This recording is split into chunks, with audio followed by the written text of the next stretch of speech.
empecemos, porque si no...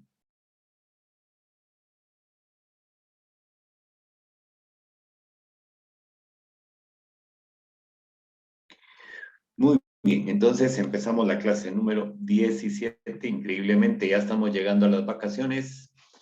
Van a ser en el mes de diciembre, ¿de acuerdo? Para que esperemos sobrevivir no solo a la pandemia, sino al regreso después de las vacaciones. De todos modos, habrá una promoción con suficientes avisos para animarles a regresar. Vamos a continuar con el tema de la Edad Media, que como les dije, da para bastante. Y de hecho, estoy saltando momentos para como quedarnos con lo más concreto. Pero aún así, nos quedamos siempre con bastantes contenidos, a pesar de tener que prescindir de otros aspectos que nos pueden interesar. Bueno, vamos a empezar vamos a ver. Ustedes se habrán dado cuenta, como este es un curso de historia, hay mezcla de lo económico, lo político, lo social, lo teológico, lo filosófico, porque cada vez estamos estudiando el cristianismo. Estamos en una etapa, un paradigma, como diría Kuhn, donde el elemento ideológico es el cristianismo. Por eso es que encontramos intrincadas las relaciones que existen entre el poder temporal y el poder espiritual, que es precisamente la parte que estamos estudiando en este momento, cómo ambas conviven y cómo es que una empezó a aparecer y sustituir a la otra. En la semana pasada veíamos cómo Carlos Martel decide hacerle caso al Papa, que lo va a ayudar, y que entonces el Papa ya no tiene que depender del Basilius, que es el emperador del Imperio Bizantino, que ese es el nombre que tiene, Basilius, que también tiene poder político, religioso, administrativo y militar. En eso estamos todos de acuerdo. Entonces, el giro que va a dar el Roma ya no va a ser viendo hacia Oriente, sino viendo hacia Occidente, y sobre todo por la primera entidad política organizada después de las invasiones germánicas, que va a ser el reino de los francos. Los francos lograrán ser uno de los pueblos germánicos más cohesionados, que va a permitirse el hacer eso. Precisamente encontramos en la Edad Media dos sociedades que serán las que empezarán a formar reinos, preestados, el feudalismo se empieza a desarrollar con más fuerza ahí, son donde también aparecen los primeros elementos de descomposición del sistema, y esto es Francia, y a consecuencia de la invasión normanda de 1066, empezamos a ver cómo se consolida ese poder en Inglaterra, con una diferencia, que mientras en Francia los señores feudales tenían mucho poder sobre el rey, de ahí viene la historia que todas y todos conocemos de Juana de Arco, cuando lucha para lograr que el rey sea consagrado en Reims. Y para evitar esto, Guillermo, duque de Normandía, decide que los señores feudales no tengan tanto poder, porque él precisamente tenía más poder que el rey de Francia, de quien era vasallo.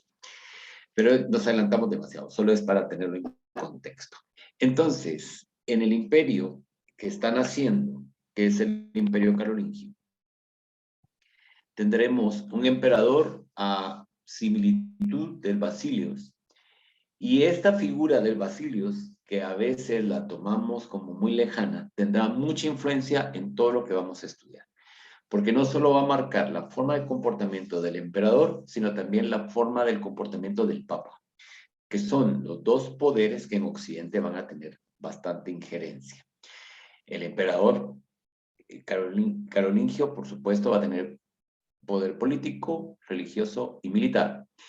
Y estas dos entidades, tanto el Imperio Romano de Oriente o el Imperio Bizantino como el Imperio Carolingio que están haciendo acá, tendrán frente a sí a una fuerza que las pone en peligro, que es el Islam, con el califa. La semana pasada, el 7 de octubre, estuvimos celebrando la fiesta de la Virgen del Rosario, en la cual se cumplieron 450 años del triunfo de la flota cristiana sobre las flotas otomanas, la flota otomana.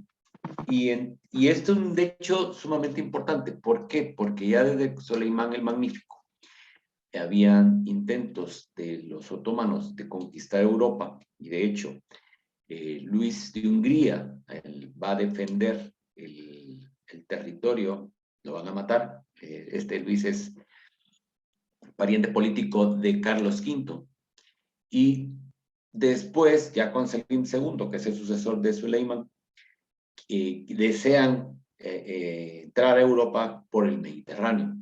Y ahí viene la batalla de Lepanto. ¿Qué hubiese sucedido?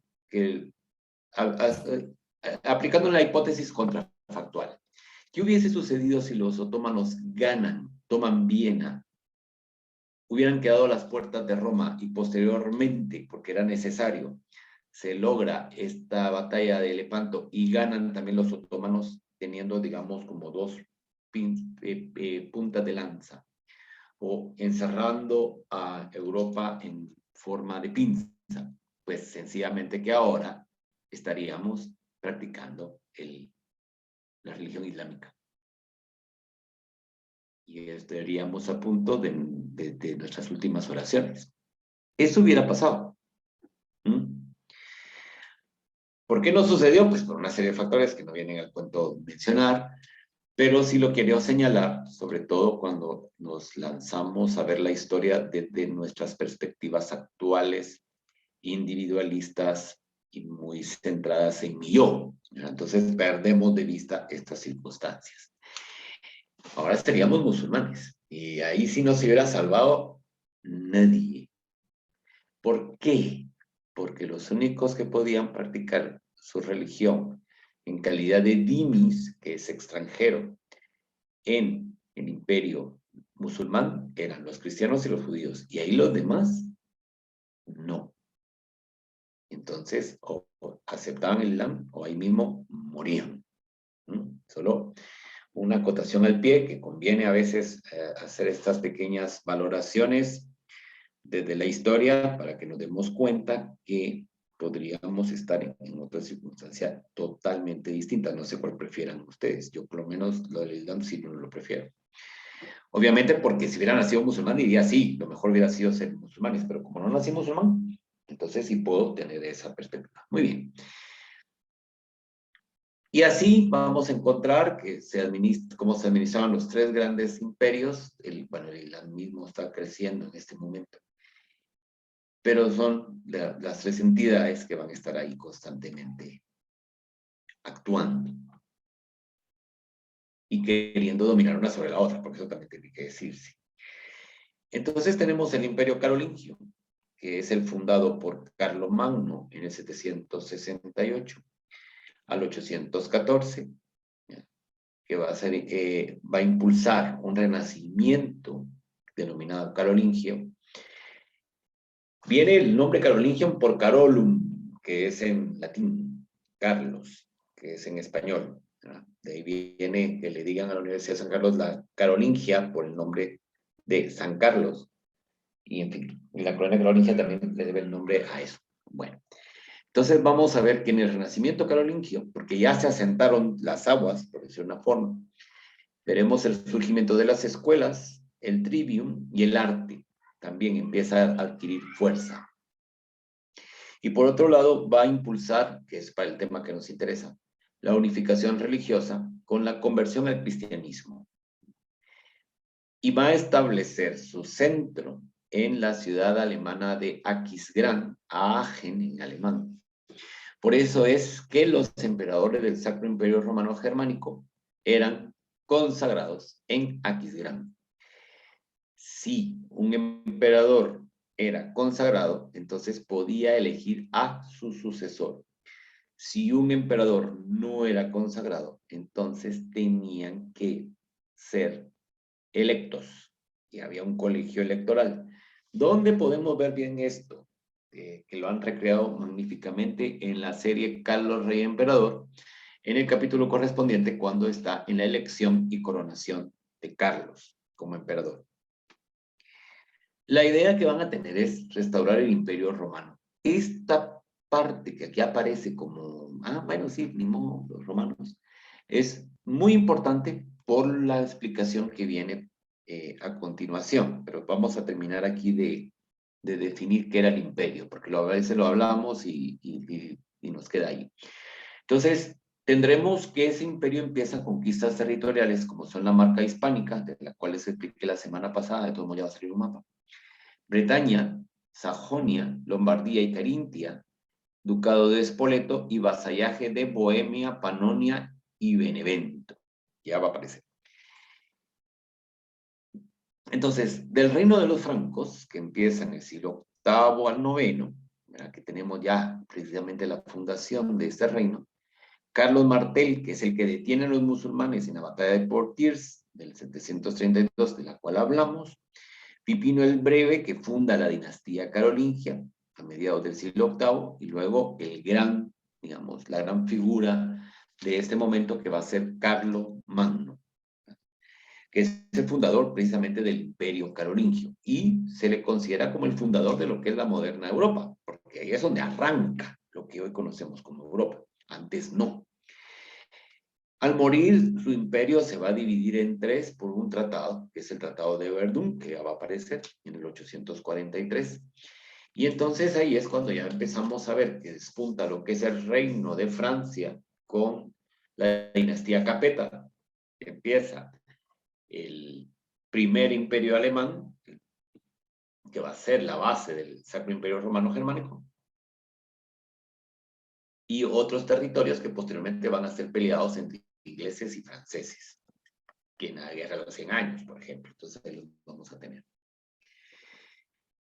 Aquí ya tenemos otro esquemita, por si no nos había quedado muy claro. Pues en el Tratado de Verdún, cuando muere Carlomagno, para diferenciarlo de Carlos V, va a dividir su reino en sus tres hijos, Luis el Germánico, Lotario y Carlos el Cal.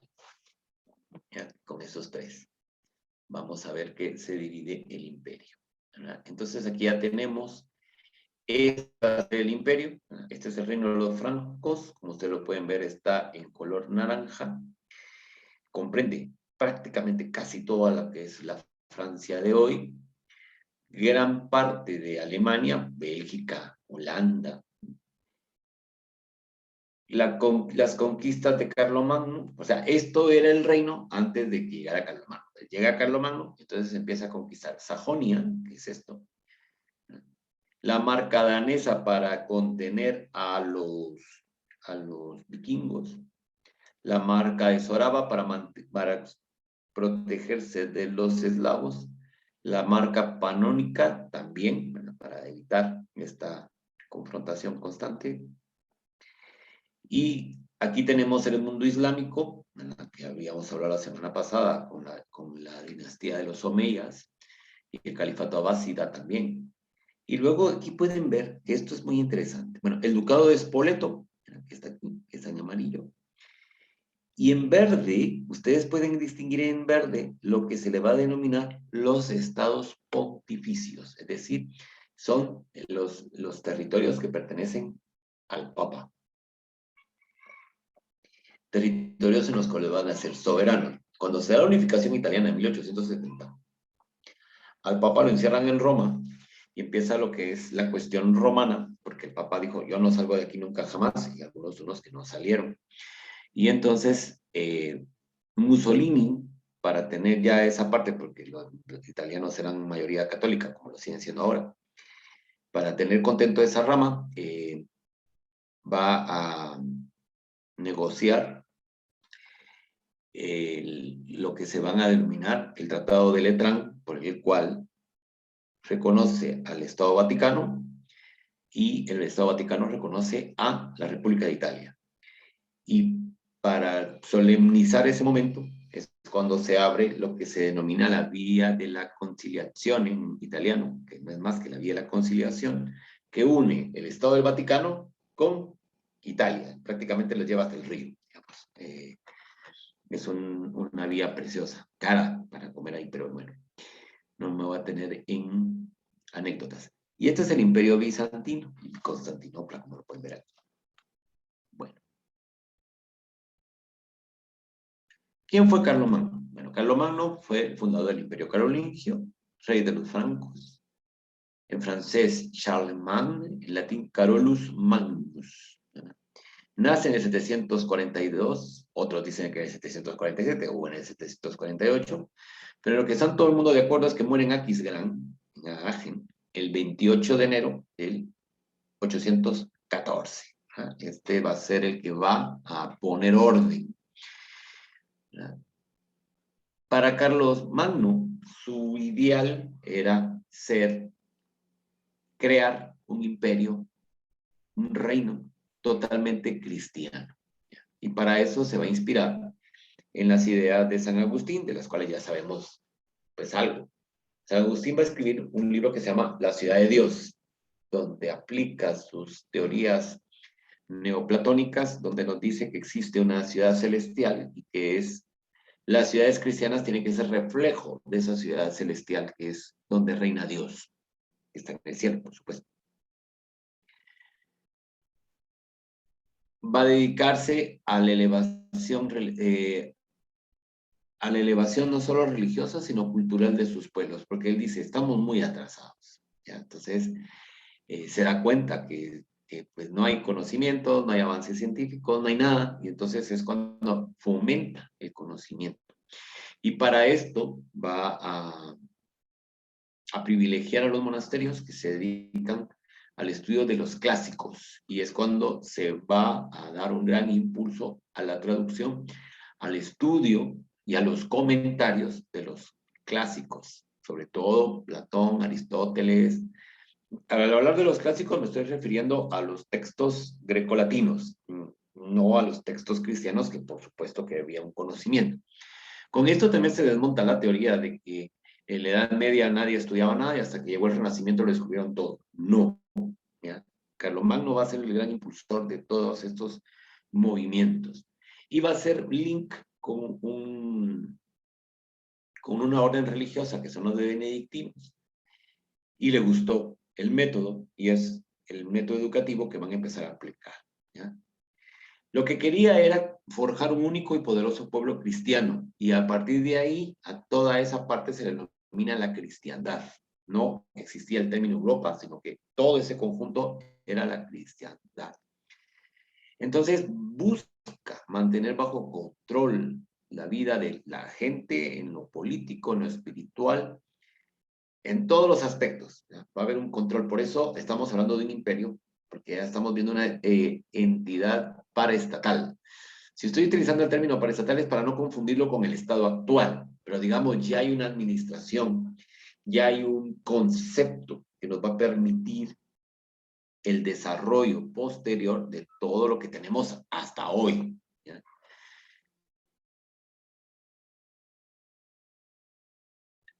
El centro de la gravedad del imperio lo va a desplazar del Sena, que es el río francés, ¿ya? O sea, que prácticamente los saca de Francia, y lo va a trasladar al Rin, y es cuando se establece en Aquisgrán.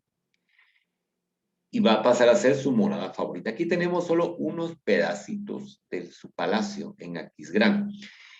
Hay añadidos, por ejemplo, esto no corresponde al periodo de Carlos, porque esto es gótico y no puede ser, pero esta pared sí, y este cimborrio también, ¿de acuerdo? Agen o Aquisgrán, pues es la ciudad imperial por excelencia. Y por tanto el imperio empieza a adquirir ya esa connotación germánica, bueno, alemana, mejor dicho, porque lo franco es lo franco. Pero hay otra cosa sumamente clave en todo lo que estamos hablando.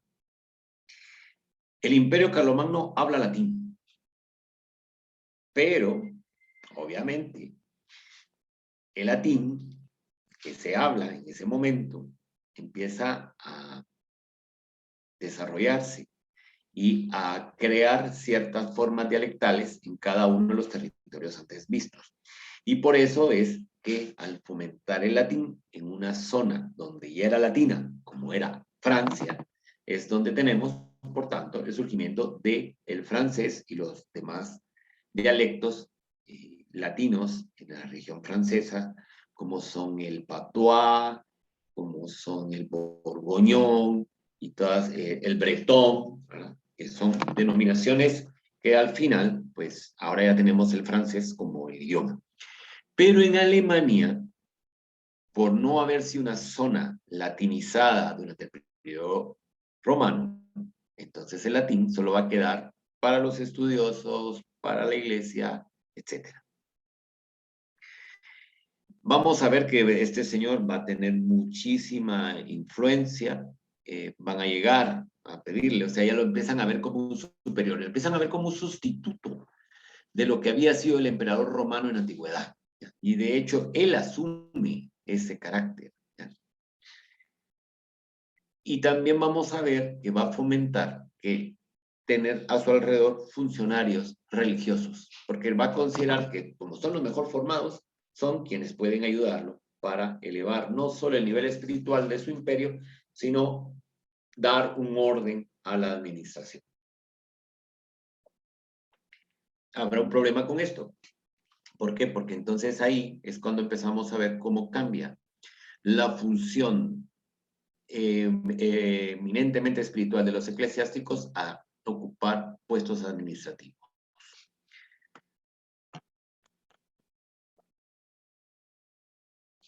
Aquí lo que estamos viendo a la izquierda es la Capilla Palatina de Aquisgrán, siguiendo los moldes de San Vital en Rávena. Rávena era una ciudad bizantina. Y entonces, como ya empieza el gusto por el refinamiento, ya no tenemos el arte ostrogodo, que no les puse ninguna pieza, pero que era, hay, por ejemplo, la tumba de Teodorico, que es arte ostrogodo, parece un casco en piedra, un casco, es decir, si ustedes se acuerdan los cascos que usaba el enano en El Señor de los Anillos, pues era igualito. Ahora, aquí ya estamos viendo un refinamiento, ¿ya? En la capilla octogonal, que es una...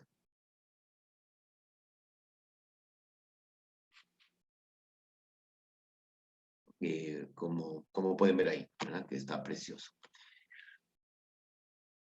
También va a tener una cúpula imperial, va a ser consagrada el 17 de julio del 800 y se va a convertir en la concepción del imperio y de la ideal del reino cristiano, ¿verdad?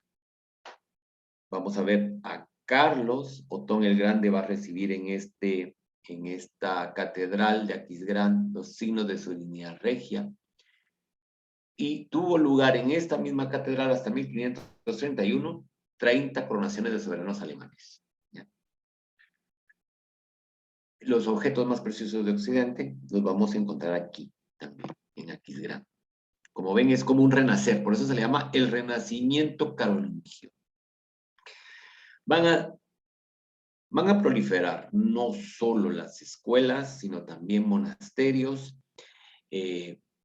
escuelas catedralicias, porque las escuelas catedralicias estaban dedicadas a los que no iban a ser religiosos, pero que tenían que tener una formación. ¿Ah?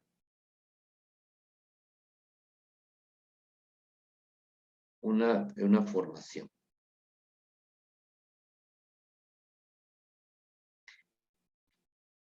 Entonces, se va a contestar algo, porque a esta hora me...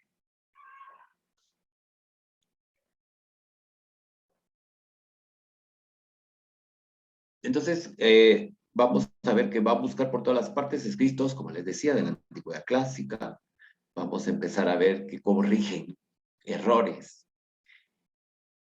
Y por eso es que tenemos la mayoría de los textos clásicos, a pesar que todo el mundo diga que no, que el Renacimiento. Entonces uno dice, pero ¿quién nos guardó?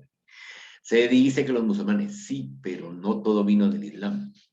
Fueron como las dos grandes vías. Van a copiar diligentemente estos escritos, van a usar una nueva forma de escritura más bella llamada la minúscula carolingia, que consistía en un sistema de 4 líneas de letras mayúsculas y minúsculas, que va a permitir una fácil lectura y que permaneció como la forma fundamental de la escritura medieval. Y dice, todavía hoy nos servimos de ella en nuestra llamada escritura latina. Entonces van a desarrollarse el libro, el arte de los libros. Aquí pueden ver ese arte. Qué bonito. Y aquí está en latín, por supuesto. Ya empiezan a usar el latín como un idioma. Y hay un bestiario, pero eso no nos da tiempo a hablar del bestiario. Se van a cuidar las Sagradas Escrituras y los libros litúrgicos. ¿Ya? Van a también hacer la revisión del texto bíblico y van a renovar la liturgia en el reino de los francos. ¿Ya? Y en Roma ya se estaba produciendo un cambio a las, digamos, a las prácticas litúrgicas y veremos que pedirá un ejemplar del Sacramentarium Gregorianum, porque aquí ya estamos viendo el orden. Vamos a ver, en las prácticas litúrgicas en la iglesia anterior a todo esto que estamos viendo del paradigma de la Edad Media, la liturgia consistía en una lectura, una predicación, el ósculo de la paz, el rezo del Padre Nuestro y el compartir el pan, que era la simbología de la última cena. Entonces venía el acto de la consagración y se repartía el pan. Y otro aspecto es que todos podían comulgar. Aquí, cuando ya vemos que aparece el sacramentario, se introduce el que solo pueden comulgar los confesados.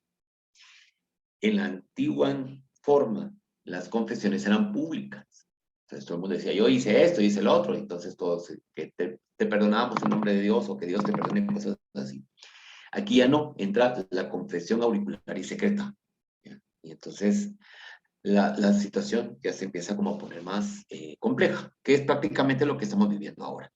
Porque en este periodo se van a introducir los salmos, y entonces se van a cantar el salmo de ingreso, el salmo de previo a la lectura, el salmo del ofertorio, el salmo de comunión y el salmo de la salida. Todos estos salmos se les va a poner música, y es cuando nace la música gregoriana. ¿Ya? ¿Por qué? Porque los monasterios, sobre todo como el que estamos viendo, el de Monte Cassino, al cual va a ir, San Benito había establecido una regla. Otro día le vamos a dedicar una clase solo al monacato, pero de una vez lo digo para que nos quede cómo era este asunto. Va a introducir en su regla dividir la vida en 3 momentos: descanso, oración y trabajo. A Carlos le gusta esto, y entonces le gusta la parte del trabajo porque es un trabajo muy intelectual y va a fomentar que estos monjes sigan produciendo esta clase de libros, y por eso es el gran impulso que le va a dar. ¿Ya? Supo reconocer, por tanto, en esta obra de San Benito un lenguaje equilibrado y sobrio, y la rectitud de vida que expresada por la regla era lo que Carlos quería que fuera, digamos, que todo el mundo viviera un poco así.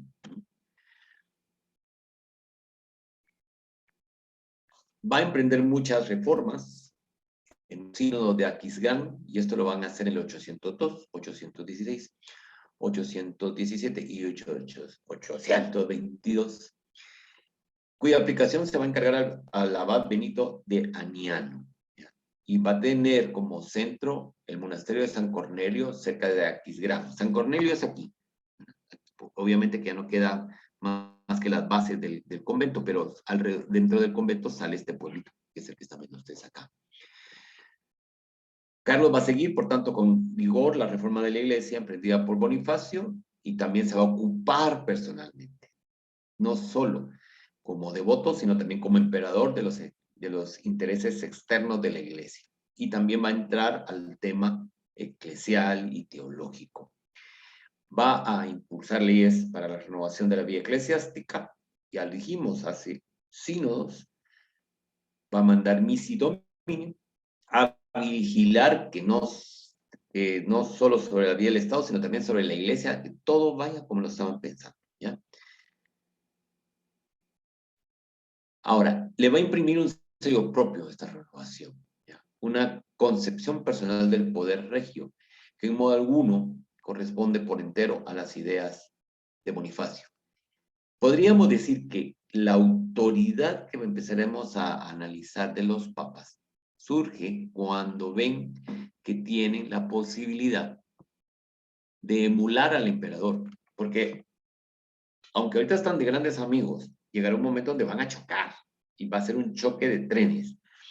¿Dónde va a ganar el papa? Pero su triunfo va a ser efímero, pero va a ganar. Acá tenemos que el papa se siente protegido, porque acuérdense que está la amenaza del Islam, es que no tenemos que perder de vista eso. Entonces necesitan una fuerza así, porque a Roma la amenaza el Islam por un lado y los bizantinos por otro. Entonces, para eso le van a dar, digamos así, estos poderes al emperador para que pueda meter mano. Para Carlos el poder era teocrático, va a estar influido por ideas veterotestamentarias, para que no nos asustemos lo que está pasando ahora. Como ven, lo que vivimos ahora no es nuevo. Le gustaba que sus confidentes lo llamaran Rey David. Desarrolló la misión imperial como un soberano enviado por Dios y llamado a ser guía y protector del nuevo pueblo de Dios, de la cristiandad. En el sínodo de Frankfurt del 794 se hizo nombrar Rex et Sacerdos, es decir, rey y sacerdote. Y en el 796 escribió una carta enviada al Papa León III, su misión de rey de este modo. Esto le escribe al Papa, que es la carta que tiene aquí al lado. Nuestra misión es proteger en todas partes, con las armas, a la Santa Iglesia de Cristo, defenderla contra los ataques de los paganos y las devastaciones de los infieles, y en su interior fortificarla, haciendo reconocer a todos la fe católica.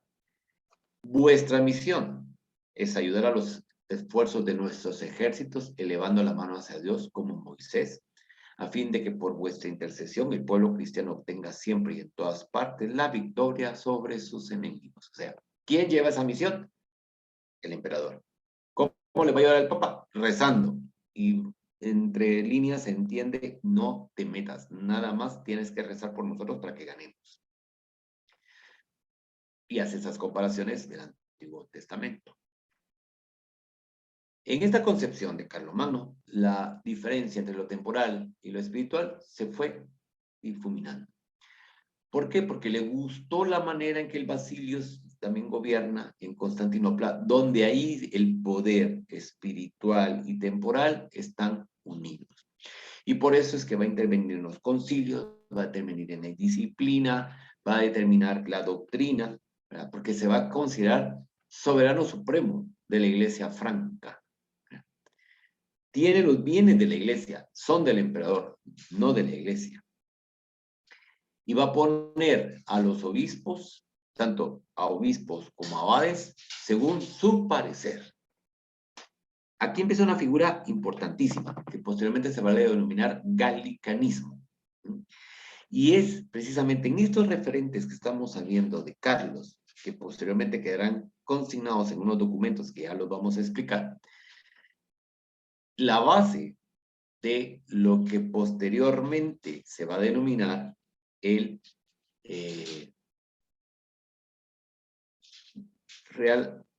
patronato real o regio vicariato apostólico.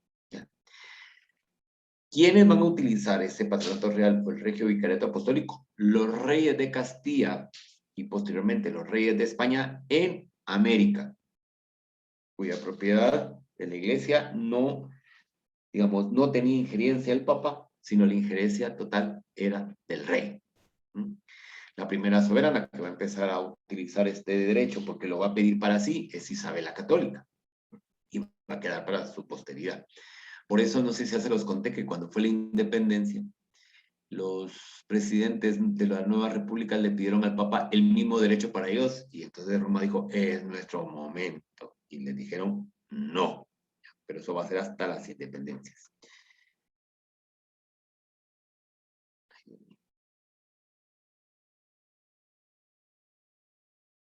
Elevó a obispos y abades a la condición de poderosos espirituales y al mismo tiempo les encomendó asuntos de Estado. Estos ya no eran vistos ante todo como pastores y sacerdotes, sino más bien como hombres de Estado con ministerios religiosos. Y en el cumplimiento de sus deberes espirituales recurrieron de buen grado al apoyo del Estado como brazo secular, el brachium seculari. El uso del brazo secular, o sea, el brachium seculare, aquí arranca lo que será el instrumento de aplicación de las penas por la Inquisición. La Inquisición no es el que ejecuta, es el brazo secular. La Inquisición es la que juzga. Obispos y abades volvieron a ponerse al frente, por tanto, de los ejércitos, como caudillos de fuerzas armadas. Entonces ahí teníamos a un abad que iba con armadura, un obispo que iba con armadura y iba a pelear, ¿verdad? Entonces lo que este Bonifacio quiso quitar, al final, nuevamente volvió. También en la dedicación a las cuestiones culturales, pues va a ir minando en cuanto a la orientación religiosa, la atención de las almas y todo esto, ¿no? Cuando gobernó Carlos no hubo problema. Pero cuando él se fue, esto se acabó, ¿ya? Este renacimiento carolingio con Carlos va a sucumbir. Y entonces, al morir el gran imperio, que no duradero, que había cuestionado lo cultural y lo militar y lo político, por la poderosa personalidad de Carlos, se va a desintegrar en la siguiente generación. En la disputa de su hijo Luis el Piadoso con sus propios hijos se formaron 3 grupos de países importantes para el futuro de Europa occidental. Y esto se va a dirimir en el Tratado de Verdún del 843, que van a dar surgimiento a lo que es Francia, Italia y Alemania. Y vamos a ver que van a tener decadencias económicas y culturales, aniquiladoras campañas de rapiña, y el oeste provenían los asaltos de los normandos, del este los de los húngaros y del sur los musulmanes, que van a conquistar Sicilia, ¿verdad? Y los sarracenos. Entonces aquí tenemos el reino de Carlos el Calvo, que precisamente va a ser la base de Francia, es esto. Esta es la base de Francia. Bretaña, que esta es la Normandía, va a estar, después lo van a conquistar esto y va a ser del ducado de Normandía. Borgoña va a ser un ducado poderosísimo junto con Aquitania, ¿ya? La Gascuña, Navarra y el país de la marca hispánica, y la Sempitamia. Esto es lo que es el reino de Carlos el Calvo. Y aquí tenemos el inicio de Francia con la isla de París. Hay una serie que me gustó mucho, al principio no tanto, que es Versalles. Me gustan los créditos al final porque dice que está también financiado por la Oficina de Cultura de la isla de París, que va a ser prácticamente, va a llegar un momento en que Francia solo va a ser París, que es la isla de Francia. Esto ya va a ser parte de Alemania y Bélgica y Holanda, que es la Lotaringia, Borgoña, que está dividida, que después va a abarcar. La Lombardía es la base inicial de lo que posteriormente será Italia, y aquí ya tenemos Alemania, Baviera, que lo pueden ver, que es la parte del sur, Alemania, Austrasia y la Sajonia. Después estos se van a extender hasta el Oder-Neisse, que está como por aquí. Bien, ahora, mientras te está pasando lo que políticamente de Carlos y lo que hizo, la base eclesiástica y espiritual se mantiene el paradigma marco católico romano. ¿Por qué? Porque la escritura y las lenguas latinas, pasando por la liturgia dogmática y moral, son romanas. Y es lo que hace la constitución de la iglesia el papado en su configuración medieval. Desde que el papa viene y consagra al otro, aquí ya estamos entrando, por tanto, a lo que es la iglesia medieval. El papa es el que va a decidir quién es el emperador, pero no así los reyes, no así los reyes. Por eso fue lo que les expliqué la semana pasada en el caso de los reyes de Castilla y de Aragón, que no son consagrados. Pero el emperador alemán, el rey de Francia y el rey de Inglaterra sí son consagrados. Por lo mismo que vimos en el mapa anteriormente. Mejor nos vamos al mapa ¿Por qué estos tres sí son consagrados? Porque proceden del mismo territorio donde van a emerger.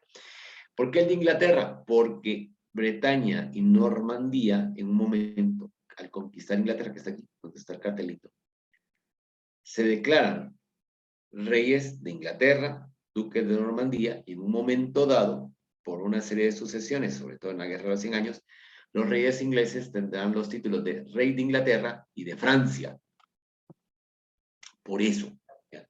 Si han visto la serie La Corona, se acordarán que a la reina Isabel la consagran por lo mismo.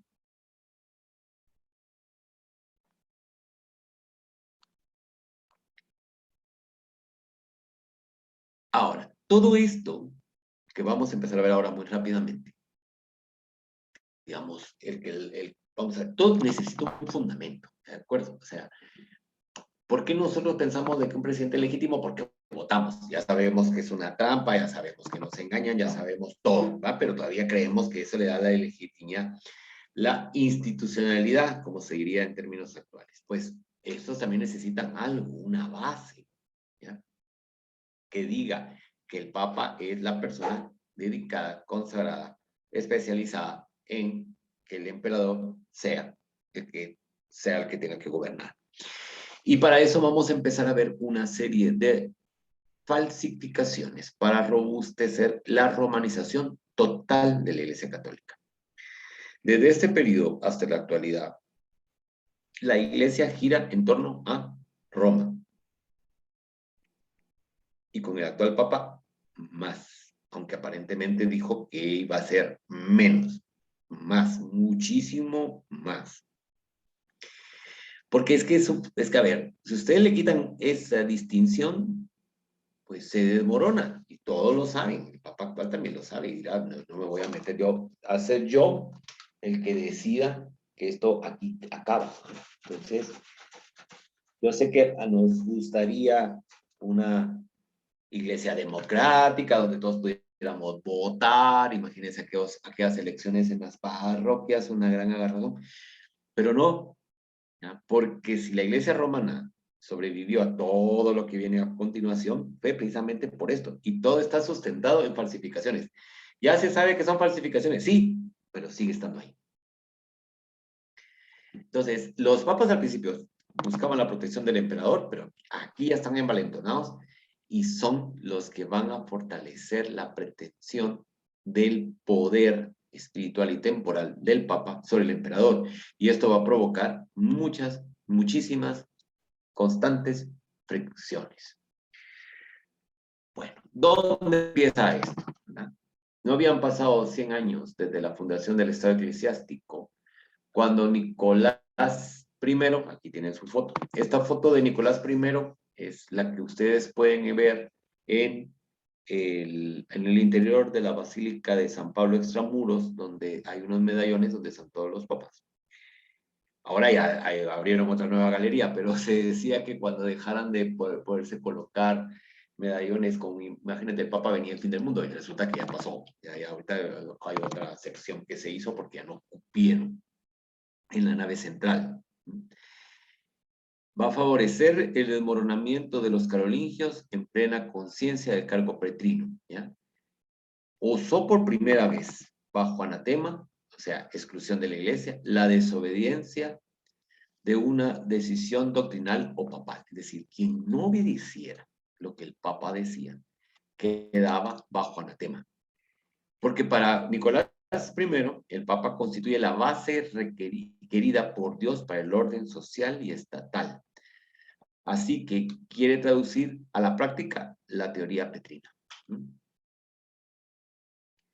Anteriormente a Nicolás, las iglesias se autoadministraban. ¿Qué los unía? Los unía la parte espiritual, es decir, los obispos, y todavía sigue siendo esa teoría en la actualidad, los obispos son la cabeza de las iglesias locales, ¿ya? Por eso se habla de iglesias, ¿ya? Unidas en torno a una figura, que es a la del Papa, ¿ya? Un poco tenían la idea como lo que querían los ortodoxos, que Pedro y sus sucesores fueran una preeminencia de honor, pero no de poder, no de legislar. Pero Nicolás dice, no, se acabó. Yo soy el que tiene que mandar a todos estos. Y entonces favorece la administración central romana con una corte, que es la curia. La curia, que es un término tomado del imperio romano. Va a decir que Cristo le dio este poder, ¿ya? Y va a tratar a los obispos, a los arzobispos, a los patriarcas, a los reyes, a los emperadores, como que son receptores de órdenes. Y ante un difícil asunto matrimonial amenaza de forma inesperada al rey Franco con la excomunión y depone a los poderosos arzobispos de Colonia y Treveris que apoyan al rey. Como pueden ver, estamos en el siglo IX y ya tenemos los grandes líos de los matrimonios, que precisamente por un lío matrimonial es que la iglesia anglicana se separa de Roma. Y eso va a pasar 7 siglos después. Ya teníamos ese problemita. El asunto está que aquí, con chantajes emocionales, como diríamos ahora, es que el Papa logra imponer su criterio de la moralidad sobre el matrimonio. Pero vamos a encontrar, por ejemplo, a muchos emperadores o a muchas reinas, como Leonor de Aquitania, por ejemplo, que era duquesa de Aquitania, disolver sus matrimonios. Y a otros reyes que también van a disolver sus matrimonios, pero dependía quién era o quién era él que tomara la decisión, así se iba a decidir si se podía o no, y el único que lo podía hacer era el Papa. De aquí también viene la teoría, actual todavía vigente, que quien está casado por la iglesia puede iniciar procesos de disolución matrimonial. ¿Qué significa la disolución matrimonial? No estuvieron casados. Y ahí podríamos entrar a un gran debate, un grandísimo debate, pero solo les dejo ahí la ideita para que vean cómo era esto. Entonces van a empezar a hacerse muchísimas falsificaciones de documentos, que van a empezar con Nicolás I, que va a tomar como cierto el documento el que hablábamos la vez anterior, que es la donación constantiniana. Y también falsificaciones, como dice aquí a Kuhn, que es el que estamos tomando, más monstruosas. No van a tener un gran efecto político en el siglo IX, porque no era ni siquiera tan necesario. Pero a partir del 11 en adelante, sobre todo, van a ser de una fuerza de tal magnitud que es lo que va a darle la justificación jurídica a los reyes católicos para su expansión en lo que llamamos América, con las bulas interchetera 1 y 2. Las bulas intercheteras 1 y 2 que les expliqué la semana pasada, tienen su fundamento aquí. Aquí está todo el entramado jurídico que les dio vida 7 siglos después. Entonces, en el siglo XI se van a escribir unas decretales pseudo-isidorianas, que son una colección de cánones que fueron atribuidos a un tal Isidoro Mercator, que por lo demás es desconocido, ¿verdad? En la edición difundida comprende más de 700 páginas de letra apretada y contienen decretales pontificias, decisiones sinodales y leyes imperiales francas, donde está incluida la nación constantiniana. Comienzan con la falsificada carta de Clemente de Roma, ahora más ampliada, a Santiago, hermano del Señor. Es decir, falsifican, ¿verdad? Estos no tenían reparos en decir, bueno, cuentan que Santiago, hermano del Señor, le dijo que bueno, entonces ponelo en una carta y lo pone, y ya está. Kuhn es, pero totalmente duro con estos documentos, como lo empezaremos a ver. Luego yo les voy a dar mi punto de vista. Muy bien. ¿Cuál es la realidad histórica? Nos dice Kuhn. Se editan aquí 115 textos como documentos de obispos romanos de los primeros siglos, a pesar de que la mayoría de ellos habían sido fabricados poco antes de su publicación en Francia. ¿Ya? Hay además 125 documentos auténticos con interpolaciones y cambios posteriores. Tal vez estas toscas falsificaciones se suponen como lugar de nacimientos la diócesis de Reims, corazón del territorio imperial franco. Aquí está, se los puse para que vean en qué parte de Francia, hablamos al decir Reims, que es aquí. Fueron confeccionadas por todo un grupo de falsificadores muy versados, posiblemente clérigos. Yo diría que son clérigos. ¿Cuál era su objetivo principal? Fortalecer la posición de obispos frente a los poderosos arzobispos y a los sínodos provinciales, así también como frente al rey, a los grandes seglares. Se manifiesta aquí por primera vez aquel episcopalismo franco que jugará un gran papel a lo largo de toda la Edad Media. Efectivamente, los francos, que es el episcopado francés, que sigue siendo muy poderoso. Su argumento principal: la iglesia antigua fue regida supuestamente hasta en los detalles más nimios mediante decretos de los papas. ¿Ya? O sea, ellos decían de que desde Pedro se empezó a hacer toda esta justificación. ¿Quiénes van a ser los principales beneficiarios?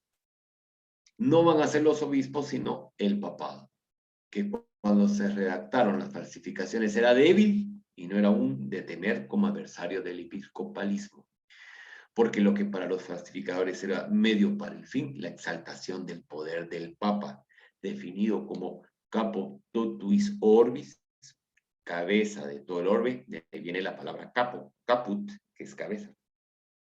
Se convierte para el papado más tarde en el fin que santifica muchos medios. Y aquí es también cuando va a surgir la idea de que la iglesia está compuesta por 3 niveles. ¿Ya? La iglesia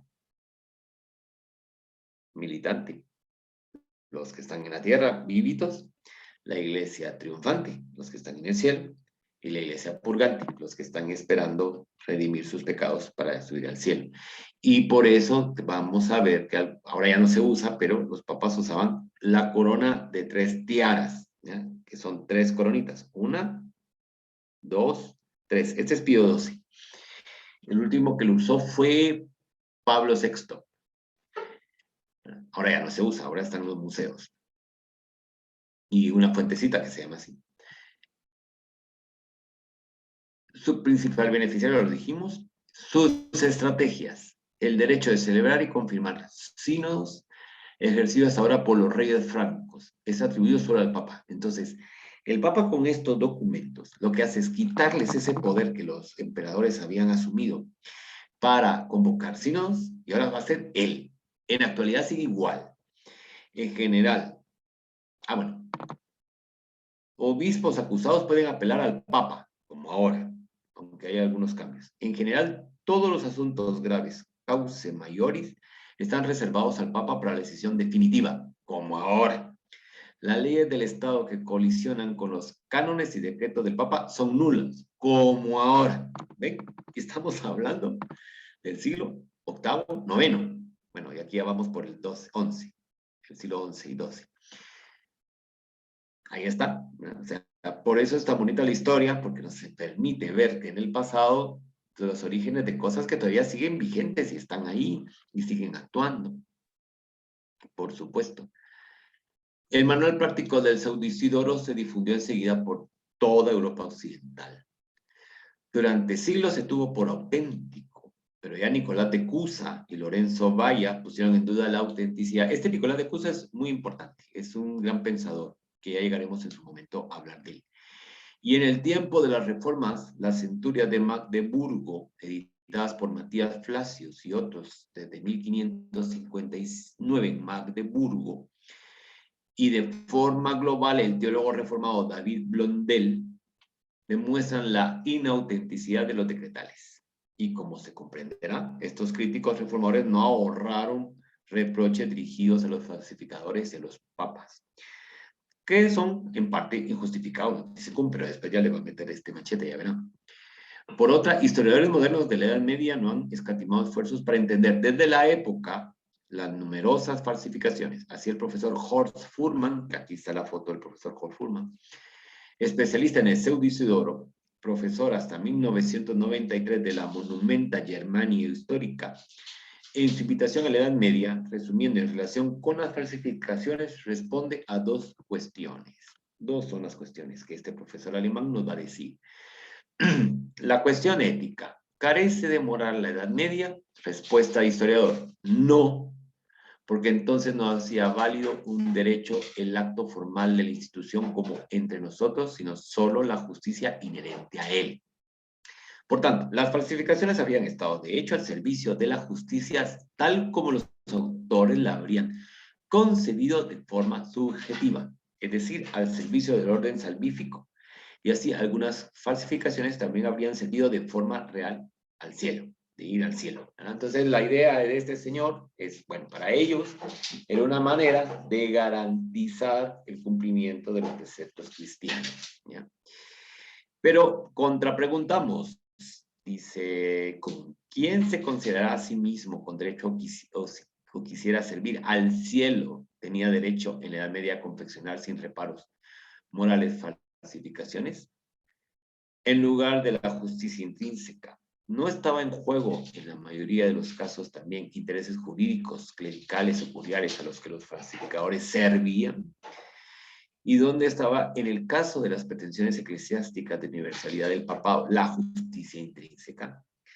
No deberían interrogarse aquí de forma crítica a los historiadores de los papas por afirmaciones como estas que a Kuhn le cayó duro. Y en parte tiene razón. En parte tiene razón. ¿Por qué? Porque estamos viendo, o sea, tiene razón en cuanto que se deben de hacer estas valoraciones críticas. Pero, entendido de su momento, es una institución cuya cabeza quiere justificar sus acciones, no depender de nadie y lograr garantizar la libertad de la iglesia frente al poder de los reyes. Y esto va a pasar con la muerte de Thomas Becket y Enrique II Beauclerc en Inglaterra. ¿Por qué? Porque los obispos, arzobispos y el papa como jefe de todos se quería establecer como autoridad moral frente a las injusticias que los reyes pudieran cometer. ¿De acuerdo? ¿Cómo podían decirles a los reyes, yo tengo el derecho, aquí está el documento, esto es lo que dice, y esto viene desde la época apostólica, es decir, los apóstoles. Este documento está firmado, mira, aquí está Santiago, no vas a dudar de Santiago, no vas a dudar de los primeros papas. Y entonces esto va a ir frenando ese autoritarismo. Pregunta intelectual. ¿Carecía la Edad Media de capacidad crítica? Respuesta del historiador. No. La debilidad crítica en el medioevo no es fruto de una incapacidad intelectual, de una menor capacidad mental. Dice el doctor Fullman que las falsificaciones no rara vez fueron recibidas desde una mentalidad muy diferente a la nuestra, que no concedía importancia a un veredicto de autenticidad formal. Pero aquí entramos a esa disyuntiva, porque tenemos que tomar en cuenta que las personas conocedoras, ilustradas en aquella época eran las menos, y los que estaban en ese nivel, muchos estaban, digamos, en la parte administrativa de los estados.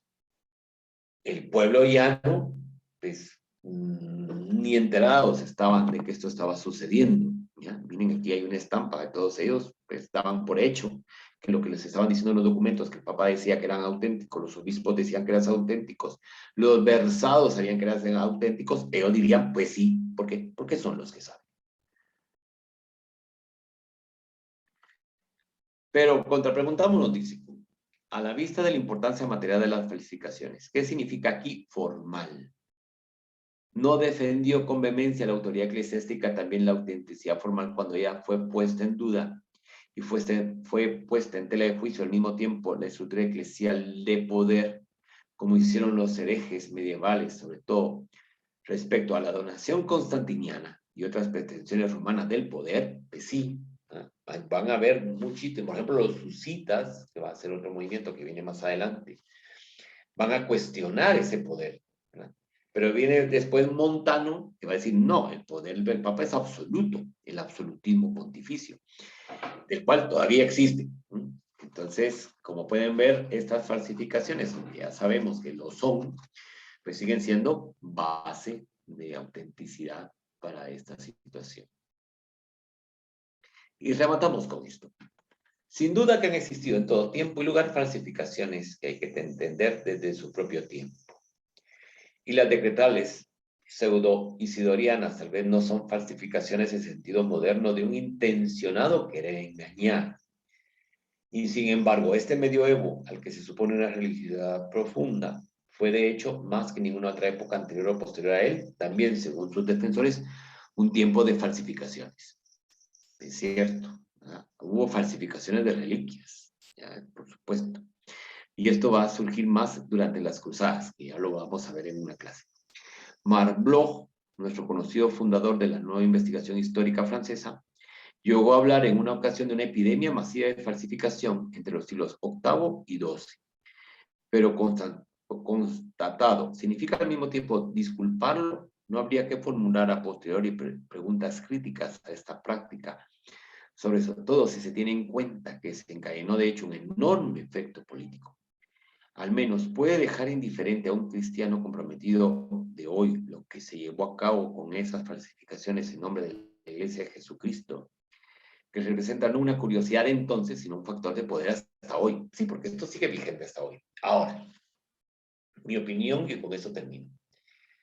Podríamos decir, sí, que falsificadores medievales, malditos, tramposos, y en lo que nos pusieron, y las brujas y las quemaban vivas, que no quemaron a ninguno vivo por esto todavía. Yo contrapregunta a las contrapreguntas de Hume. Y la falsificación de las armas de destrucción masiva biológicas en Irak que determinaron la invasión en aquella zona y que la dejaron tan desestabilizada hasta el día de hoy con la cantidad de miles de muertos que esto significó. Falsificación era. O las miles de falsificaciones que ya son mentiras pensadas y adredes que tenemos que estar aguantando en los medios de comunicación, tanto de noticias internas como externas, que nos han afectado, nos afectan y nos seguirán afectando.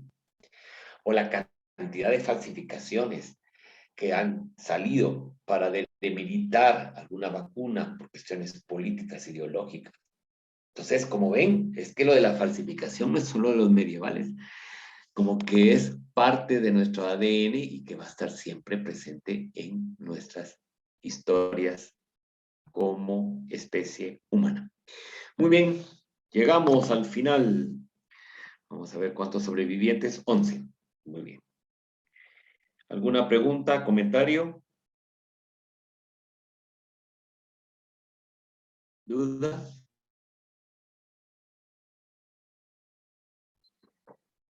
No.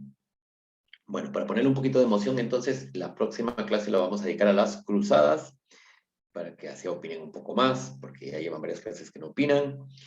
Y la siguiente va a ser al Monacato, y ahí vamos a ir ya aterrizando para que terminemos en el Renacimiento, diría yo. Tal vez hasta ahí vamos a llegar. Espero.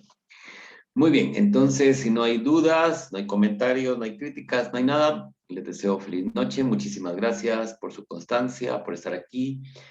Ya saben, vamos a tener vacaciones, así es que nos toca el sprint final de este año, por supuesto, y lo vamos a retomar el otro año. ¿De acuerdo?